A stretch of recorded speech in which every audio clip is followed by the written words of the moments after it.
And here we are atop the plateau where we have a great view of really the entire premise. This is, of course, the highest elevation of this area, which is why Native Americans would have built structures such as these. And we'll go explore those in a minute, of course, but I want you guys to take a quick note of something that we got over here. One, we've got the infamous Huffman Dam, or infamous locally, I suppose, Huffman Dam. This was built because of the Great Flood that happened in Dayton in roughly 1913. It's actually 1913 right there. I remembered correctly. What do you know? We're not going to delve too much into that signage, but if you want to look into the flood of 1913, it was a great catastrophe. So that is the reason that that dam was built.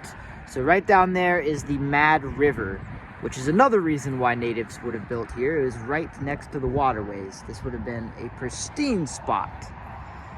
But nonetheless, I want you guys to also take note of these runways here. These runways are for the very infamous Wright Patterson Airforce Base. Wright Patterson Airforce Base is known for tons and tons of different conspiracy theories, and really cool technological advancements that are definitely true. They've developed lots of things here. But nonetheless, they also say that potentially that's where the UFOs are. But nonetheless, it's also back there. There's part of the base back there. And this spot is known as the Wright Memorial. We'll be exploring that as well. The Wright Memorial is, of course, dedicated to the Wright brothers, who are from Dayton, Ohio, who first invented the airplane. So that really right there is one of the first Air Force bases in the entire world, if you really think about it. But we are not here for the modern. No, not at all. We are here for the ancient that is behind us. So let's go ahead and explore this ancient, what I presume to be, village of some sort. So here we are at the first mound, and these mounds were said to be built by the Adena culture. You get a great shot of the other mound back there, of course. We'll be exploring that, no doubt. But this is the second biggest mound here. There's also a bunch of other little mounds we'll explore. I think they're called pimple mounds. Their use case is a little mysterious, but I do believe that this particular mound here was excavated, and it was said to be a burial mound. So, and this mound is it's not very definitive, or it doesn't have great features, rather. It doesn't have great features. You could tell it's not as pronounced as that mound behind it, the bigger mound. But it is a mound nonetheless, so it's pretty cool to document. And I would say it's around like 3 feet high, 3 or 4 feet high. I wish they had some signage here that actually told us some more information about the circumference of the mound as well as the height. It would be nice. But I would say roughly, I don't even want to guess the circumference of this thing, or the entire circle of it. But you could still see a great view. There's where we were standing earlier, and then right over there is Wright Patterson Airforce Base. This is a great shot of it here. It's very pronounced in this slope of it, this incline of it. Pretty cool, guys, pretty cool. Like I said, there hasn't been much information that I can find at the park here. There is a little sign right over here. There is a sign right over here, and we will explore that. But it doesn't really have much information. It just it just talks about the Adena culture very slightly, and then there's a bunch of signs that are for the Wright brothers and the Air Force Base. So the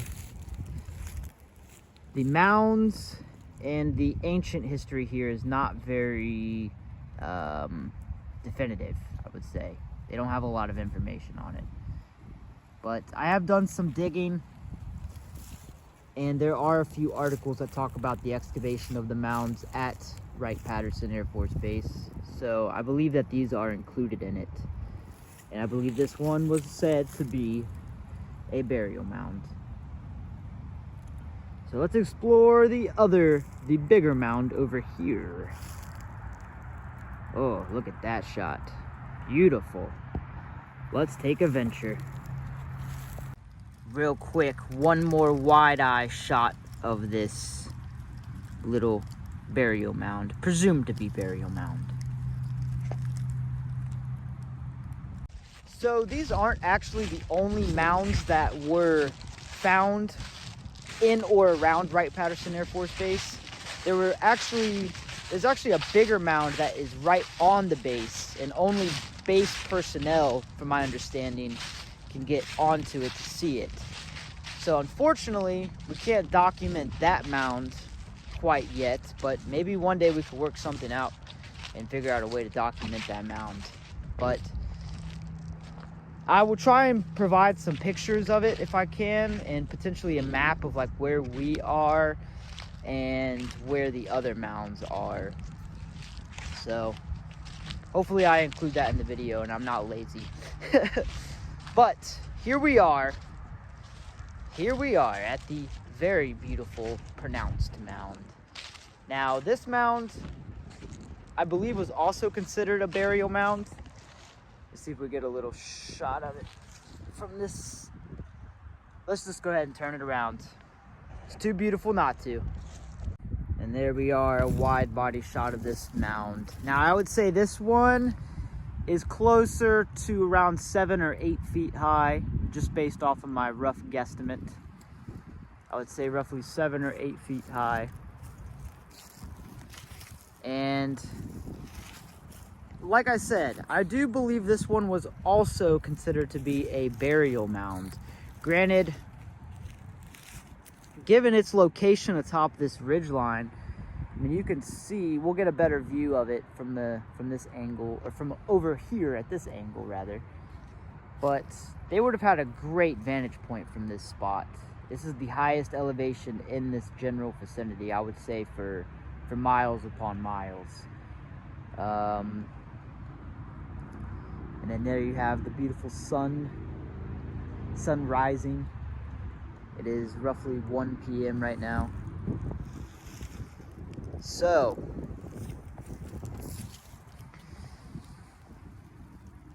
these could have served as astronomical purposes as well. That's the reason I like to note the sun. This could have very well served as some sort of astronomical function or ceremonial purpose, something of that nature.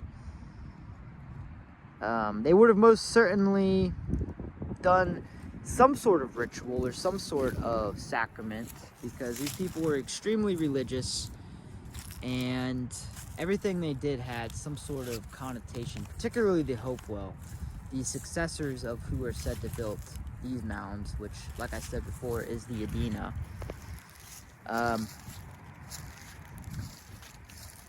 But even if these are just functional burial mounds or even lookout mounds, which I do think this bigger one at one point could have served as a lookout mound rather. These mounds were said to be bigger when they were first found. I believe this one was said to be like 12 feet tall, and I would say it's closer to 7 or 8 feet tall now.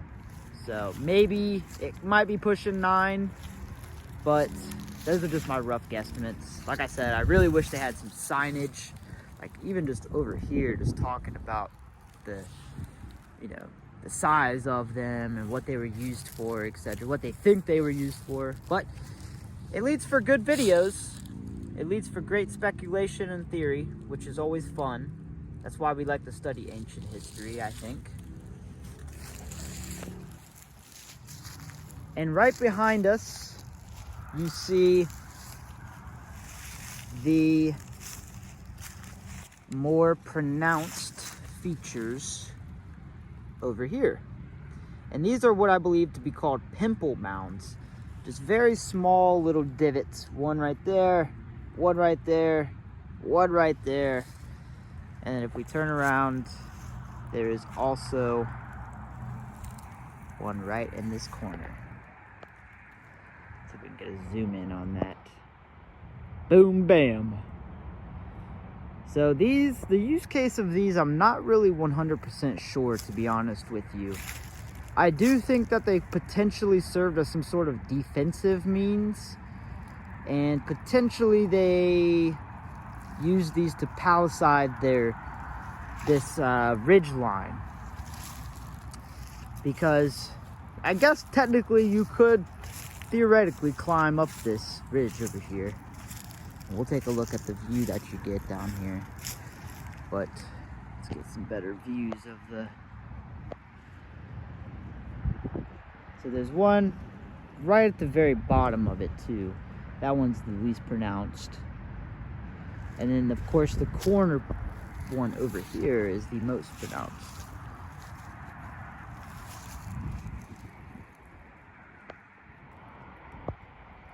So I think these did serve as some sort of defensive structure of some kind or means, or potentially it could have very well potentially served as a seasonal calendar of some kind.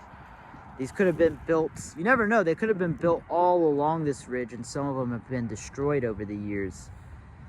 So you got to think a lot of these structures have eroded away over the thousands and thousands of years. So in its heyday, mounds like this would have been probably closer to 14, 15, who knows, even 20 feet high. I mean, there's some large mounds throughout Ohio and really the United States.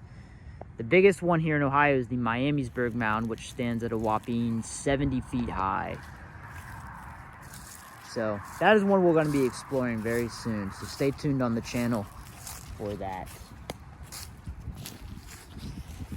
Here we got some more great views of the little mounds. Let's see if we can get that presumed burial mound. See if we can get a great view of that. There she is. There's the first mound that we explored. It's a great angle right there to see it. It's a great angle. Who knows what would have been happening around this area, guys? I mean, this is all flatland. The base extends out back this way. I don't know what's really back there, but it seems to be like utility stuff back here. So it's all gated off right here. So who knows? Back there could have been even more structures. There probably was, honestly. Oh, and here we go. We got some cool effect. There is the moon right there. Beautiful. Perhaps that also played a role in some of these mounds' functions. There's a great shot of one of the smaller pimple mounds. Great shot of that. Okay, let's go ahead and see if we can't get a good view of the ridge line over here. We gotta be kind of careful over here. But this would have been the view that these people would have had. It's all overgrown now, of course. It probably was still overgrown back then, but maybe it wasn't.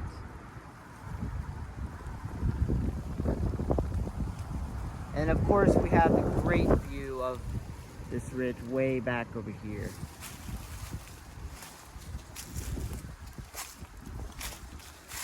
So